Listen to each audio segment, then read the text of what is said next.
You are listening to episode 21 of the Beyond Unreal Podcast. I am the White Dragon. And this is Sir Briz.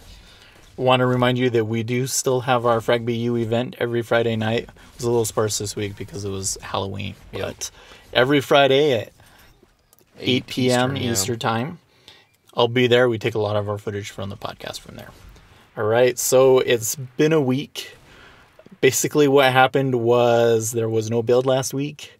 So there was no podcast. We didn't want to go and make a podcast about changes that we hadn't really played online yet. So we waited a week. But it's a good release this week. Yes. I posted a news post on Beyond Unreal about it because I feel like this is the first release of the pre-alpha that's very playable. Like, I would recommend people to go and play it. Now, that still has huge caveats. The game is not anywhere close to complete, but in terms of you want to try the game and see what it's turning out like, now is a great time to go and do that. There's a lot of bugs, don't get me wrong. There's still a lot of problems with the netcode. There's still a lot of weird things. Even key binding doesn't work completely right. But in terms of actually playing it, it's fun. It's more fun than UT3 right now. Right, in terms of raw gameplay. Like, yes. The nice thing is we're so far from this game being done, and it's already to this point. And it is a lot of fun to play right now, and so people should go ahead and jump in. Now, you can find on Beyond Unreal's front page, there's a couple of links for how to get started playing. And of course, if you have any questions about it, you can join us on IRC as well. Yep. Let's go into the specifics on the changes with acceleration. So what exactly changed? So with the acceleration, they basically increased it by about 150%, and they also increased the deceleration. And what this control is how fast you start moving. In other words, if you press W, how fast do you begin moving and get to full speed in that direction? So with that change, they have made it feel quite a bit faster. This affects things like juking and deking and all of these different things. People call it the wiggle, ADAD spam, whatever you want to call it. Those are all affected by this change, and it feels a lot better.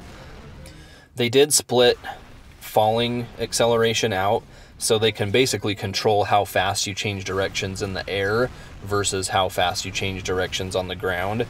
And when they did that, they basically made it so that control on the ground is a lot faster than your control in the air. I don't feel like that makes a huge difference. There are some people that have been complaining about air control on the forums. I personally think that it feels pretty good. Maybe it needs to be tweaked a little bit, but I haven't noticed that as a problem as I've been playing. Yeah, I would agree. I feel like air control is pretty close. It should probably be tweaked and looked at. I think it's all about coming up with specific scenarios where you can be able to say, with the movement, I should be able to do X and I shouldn't be able to do Y. So with the air acceleration, one of the big things that we've been saying is that when you dodge, you shouldn't be able to accelerate in another direction before the end of the dodge. Yeah. Basically, when you dodge, you have to commit to that move. So right now with the air control, it's right at that spot where you can't do that. Yep. There's a lot of effects from this acceleration change. I mean, it changes everything. Yeah. The big thing that you'll notice right away is the movement just feels a lot more responsive. Yep. But there are some gameplay things that you can do now that you couldn't do before. Being able to wiggle around a lot in really short movements, you can definitely do that now. And it makes a big difference when you're doing hit scan versus hit scan. It nerfs hit scan weapons significantly. Yep. It makes it a lot harder to telefrag people. Yep. It makes it easier to dodge rockets. There was been some complaints about certain weapon balance issues. This goes a long ways towards helping some of those. Yep.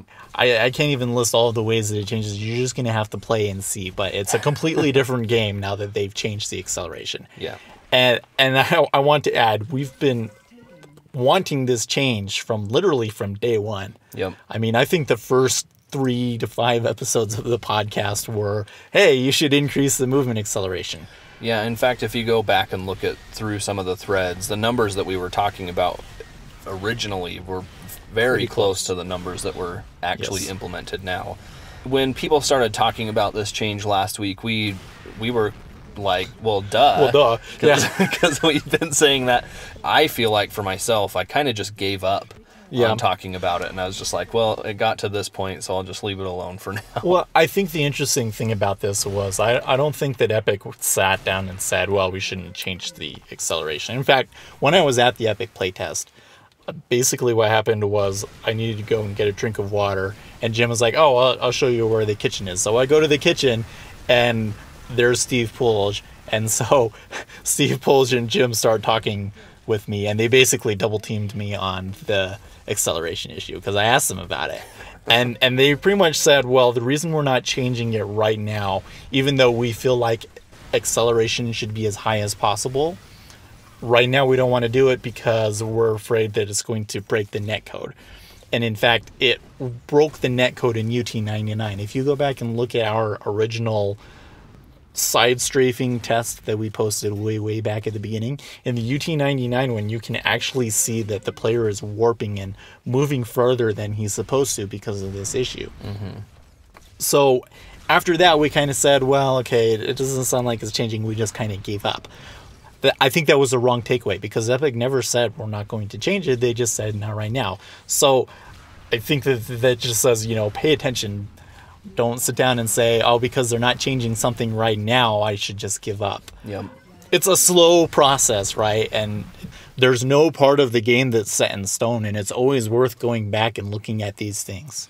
Yeah, and I mean, it should be emphasized, too, that if you watch this past week's live stream, that Steve talked about this issue specifically and that he didn't even commit to these numbers. He said we'd put it up here so we could test it out and see how it works with the netcode and everything.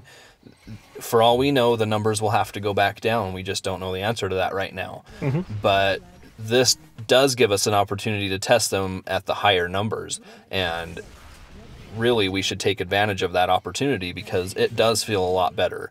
Now, there are a couple of things that I want to point out that you might notice when you're testing that might seem like they're related to this change but aren't. So there's a couple of really interesting bugs right now. First of all, there is still the new netcode in there, and this week it is on by default. So by default, you are using the new netcode. And there's also seems to be this issue where when somebody translocates, you don't see them as fast as you should. Yeah. But the other one that you'll really notice is that sometimes when you're dodging around, you get kind of this strange desync, and it just looks really weird. And Epic is aware of it. Steve said that they saw this really early on in development, so they have an idea of why it's happening. But that is not related to the acceleration, so just keep that in mind. So moving on, the other big change that they made this week was they added a new CTF map, CTF-Outside, which is really fun. Yeah. And no offense, but it's way better than Damn. It is, yeah.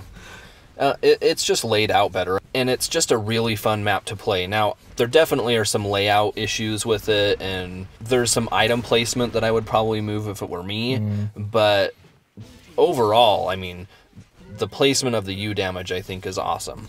And having a little cave behind it, I think, is just really cool. Little things like that in the map I just really like. I do like there's this lift that kind of goes up to a tower and then you have to run across a bridge where you're exposed. That was a pretty clever idea, I thought, and works really well. But the map is just incredibly fun. It's entertaining, and it actually makes CTF for the pre-alpha right now. The thing that really makes Outside is the pace of that map.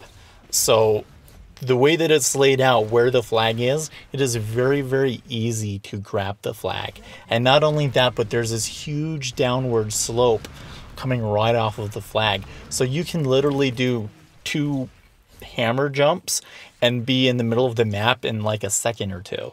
Yep. So what that means is most of the time you're spent doing flag standoffs and trying to return the flag. Yep. I've actually found that it's not really helpful to try and camp the flag.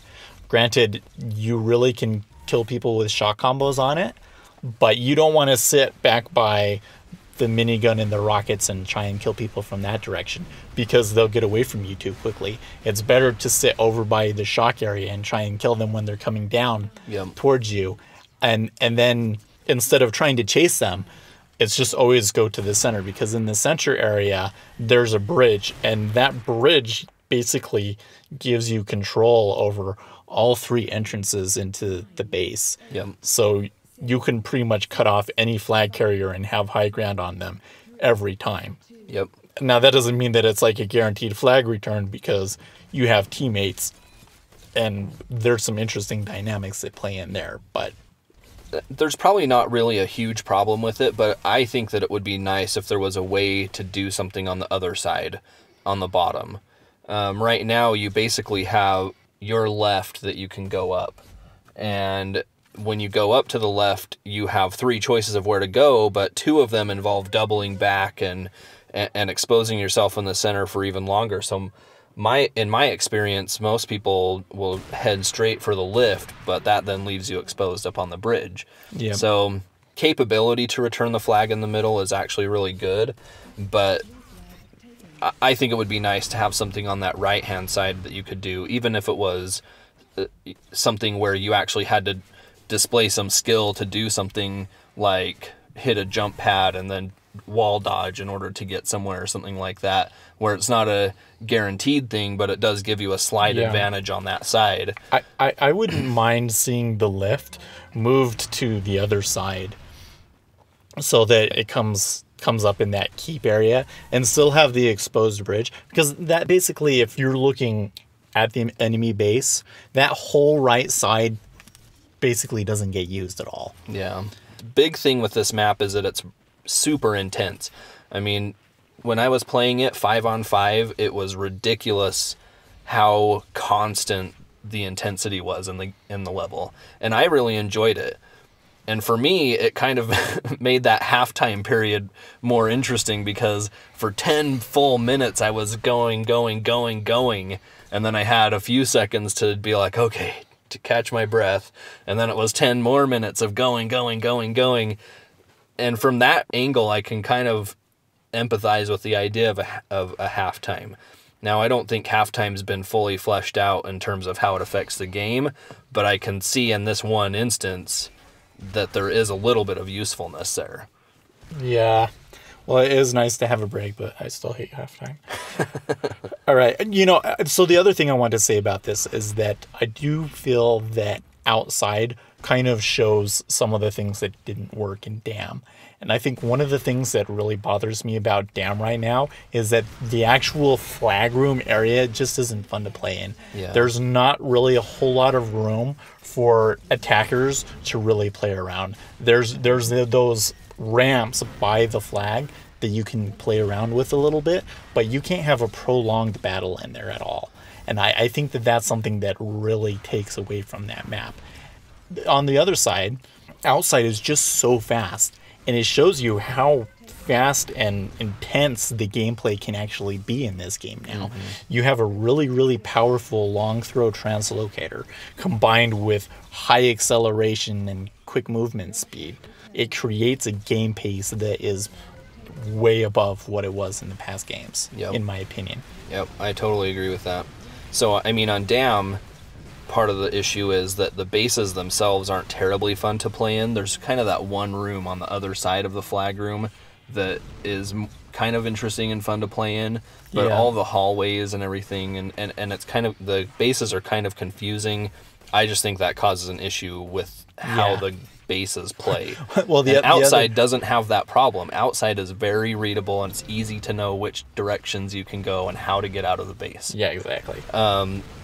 So on the topic of pacing, I mean, Outside is probably one of the most intense CTF maps I've ever played, and that includes maps like Mall, which I would say are insanely intense maps. Well, it reminds me of what was that one that we would always play? Ramra. Yeah. So it reminds me of Ramra that we would play in 2004, and that was just kind of like, it was Thorns but without walls. Yeah. And that was a really crazy intense map. But this one takes all of the crazy intensity of a map like Thorns or Mall, and it actually adds a layout and serious map to it. So now you're playing at that pace in a serious way.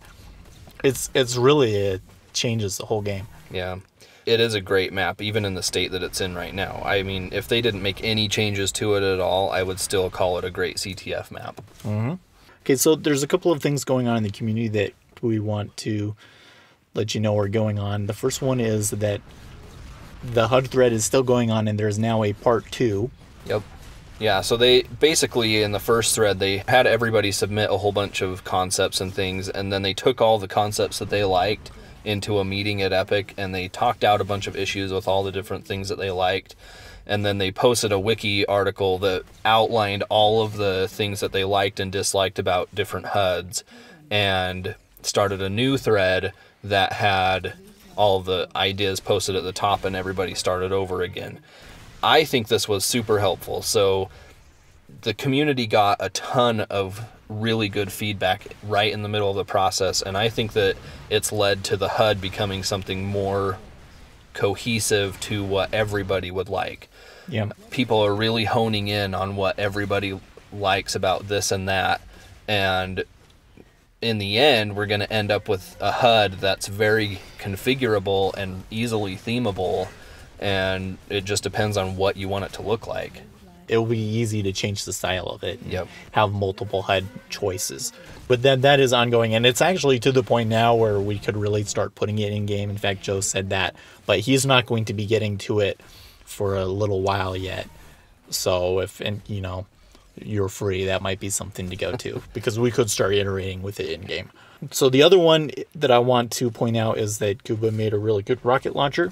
It's pretty early on in the concepting stage, but he did a really great job. Yeah, and I mean, in terms of incorporating the quote-unquote UT DNA in this concept, I think he really nailed it. I mean, the stock part of the gun just looks nice and handy.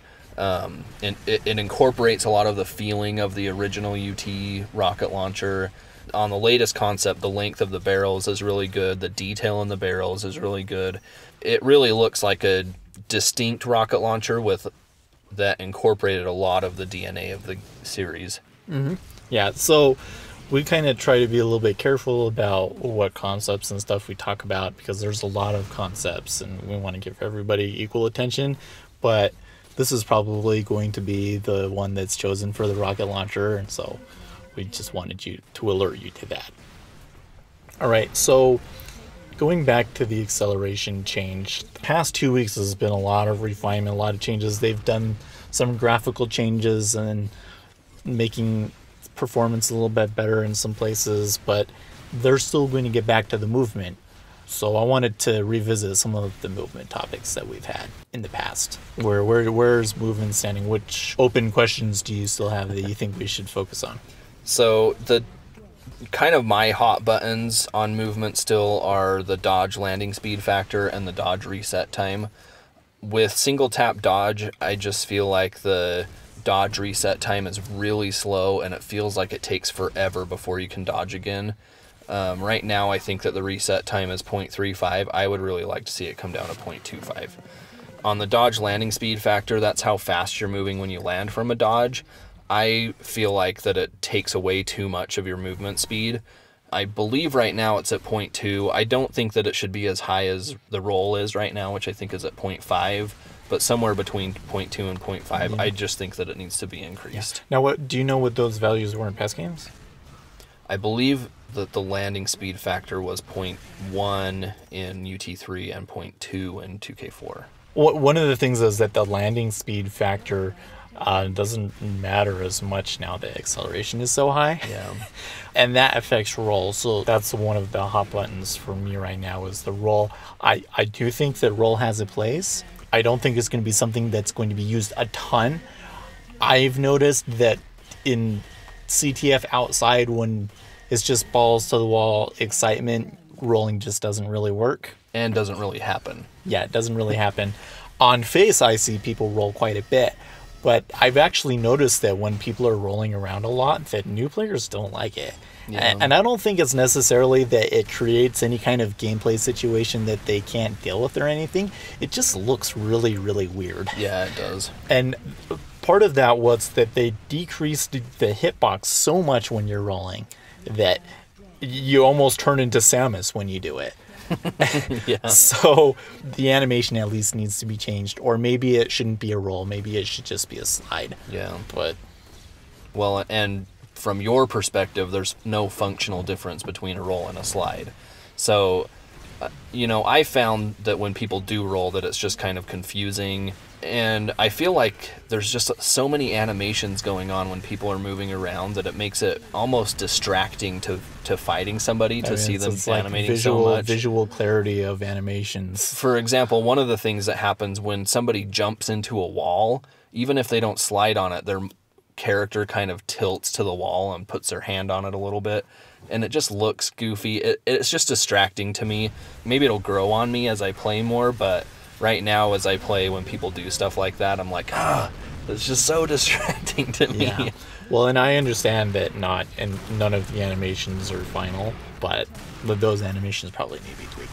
Another one that still irks me is the sprint.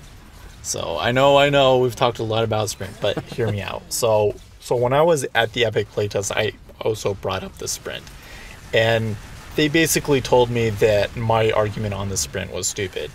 Our argument in the past has been that you shouldn't be telling people that they should walk in straight lines, that's not very UT, and we shouldn't be encouraging that.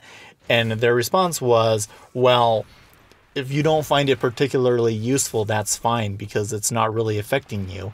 And if there's somebody else that likes to sprint and they enjoy it, then why is there really a downside to that? I would counter that there are some frustrations with sprint, and it particularly comes down to messaging.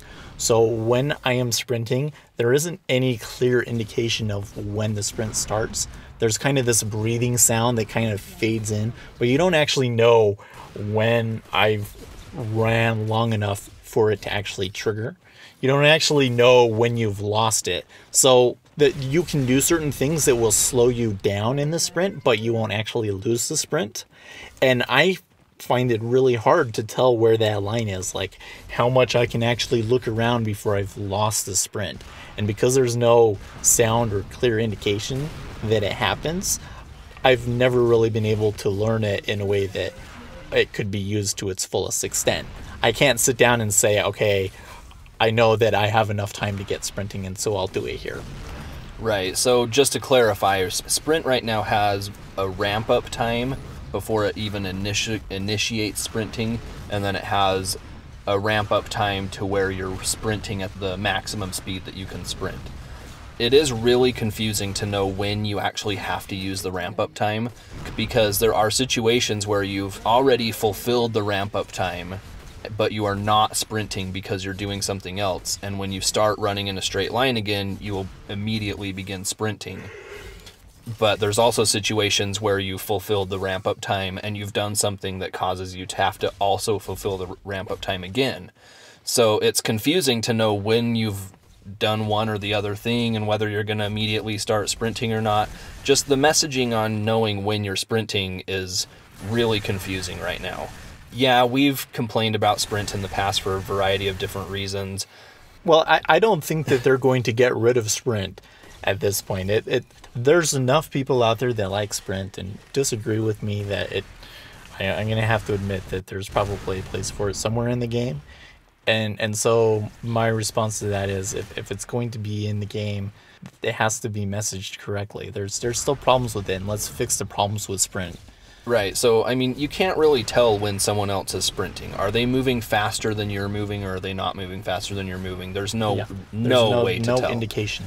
The other thing is it's still really hard to know when you're sprinting and how much you're sprinting. I honestly play without my headphones on all the time, and so I don't hear breathing sounds. I have no idea if I've ever even sprinted a single time in the entire pre-alpha right now because I don't hear the heavy breathing sounds. But there's also no indication on the screen like this is what's happening. And I feel like if there's going to need to be, that it needs to be a HUD element, and it really should be incorporated into the HUDs in the HUD concepts that people are doing. That's my feeling on it, because I feel like it's different than a power-up, which is where I feel like people would put it.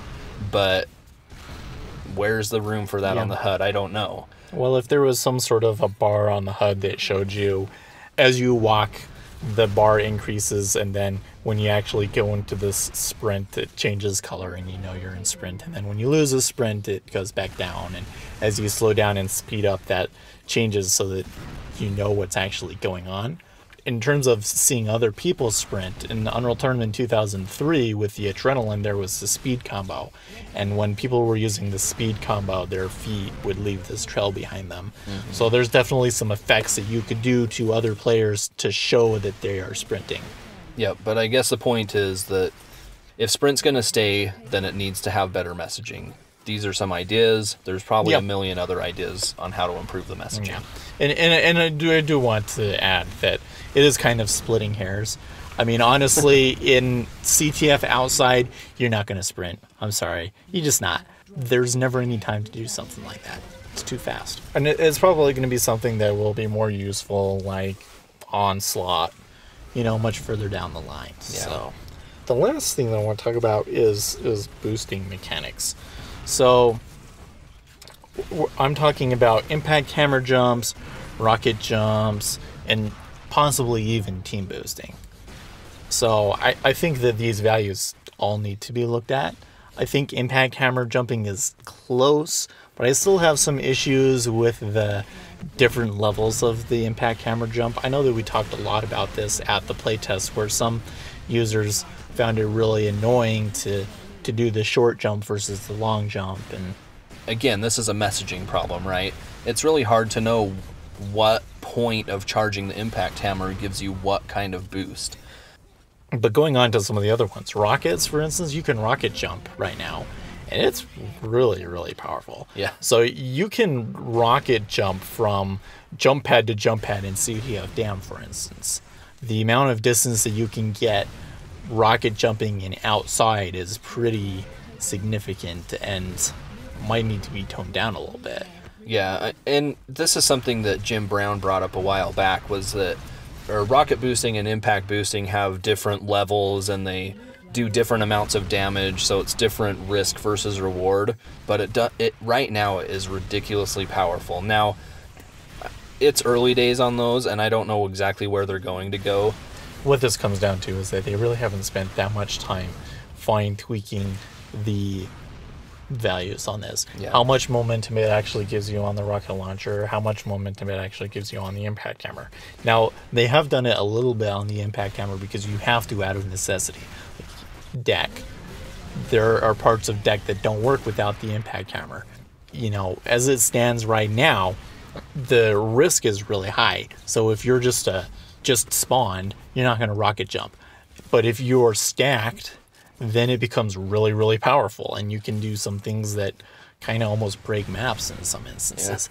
Yeah. And that goes to the team boosting part too. And I know a lot of people have really, really, really want team boosting. I wouldn't mind seeing team boosting in there, but I would suspect that if Epic does put team boosting in there, that it would be very, very limited compared to what it was in the past.